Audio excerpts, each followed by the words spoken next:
Welcome everybody to Forza Horizon 4, and today we're taking a look at the 2005 Ferrari FXX.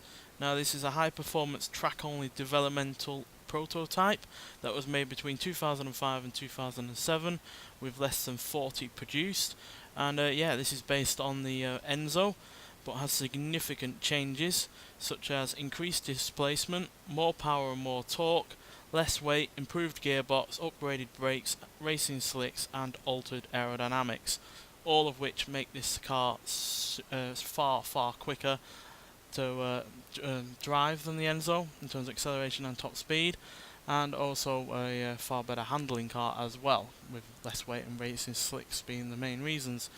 But there is a problem with this car.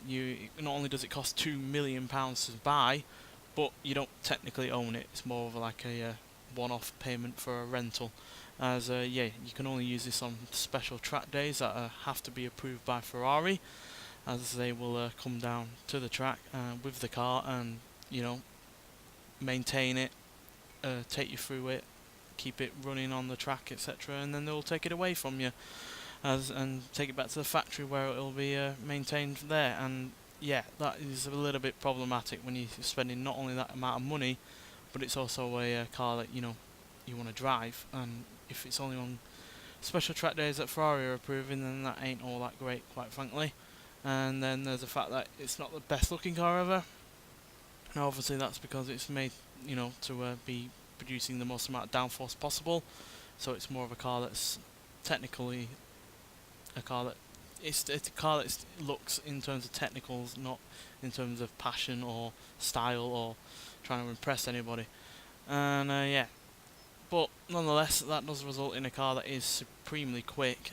It's easily one of the fastest cars from before 2010 that are on this game. And yeah, part of that is down to the engine. Like I said, it's been increased in terms of displacement over the Enzo, so it's now a 6.3 litre V12 rather than a 6 litre, and it now has 789 horsepower and 506 pounds-feet of torque.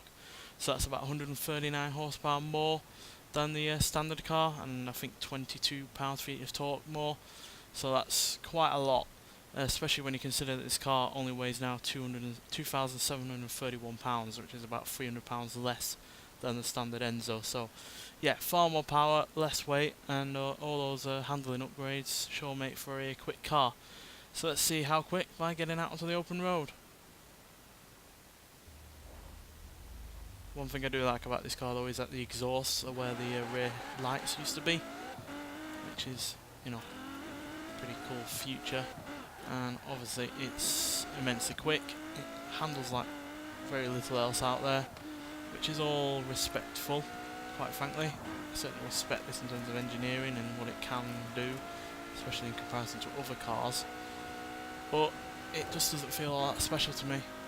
But then again, that is purely based on opinion. Fact-wise, this is incredibly quick. 0 to 60, 2.8 seconds, 0 to 105.3 seconds, and it do a top speed of 217 miles an hour. I think that's around the same as the Enzo. Maybe it's slightly less due to the aerodynamics, but that is still incredibly quick, especially compared to other cars that are around in the 2005. Likes of the Porsche Carrera GT or the Mercedes-Benz McLaren SLR, which can no way near match in terms of top speed or acceleration. And yeah, handling wise it's really good as well. As you can see, it's darting around far more than you'd expect for a car of this size. It's not a small car by any means, and yet it feels far smaller and far lighter than it actually is, just because of how agile it is. And obviously part of that is down to those racing slicks, but also the quicker you go in, the more aerodynamic forces are pushing down on the car to produce downforce. So yeah, it's a car I respect a great deal in terms of engineering, but as far as me actually liking it, no, I'm afraid not. I just don't like the look of it, and because it is a car that's more about what you can do technically more than anything else, it just doesn't excite me all that much. And yeah, it is quick, yeah, it is really good in terms of handling, but it's just not all that fun to actually drive. You'd struggle to get the rear end out, and if you do, you're probably going to be well on the limit and to the point where you're going to crash. So you can't, have oversteer fun, you can't drift it or anything like that. Well, I certainly haven't been able to. not in normal terms anyway, but yeah, it's just a car that's a little bit joyless and a little bit, you know, geeky in the fact that it's more about technical side than anything else, and that isn't all that fun to me, and yeah, it certainly pales in comparison to other Ferraris, modern or otherwise, in terms of style and passion and general enjoyment.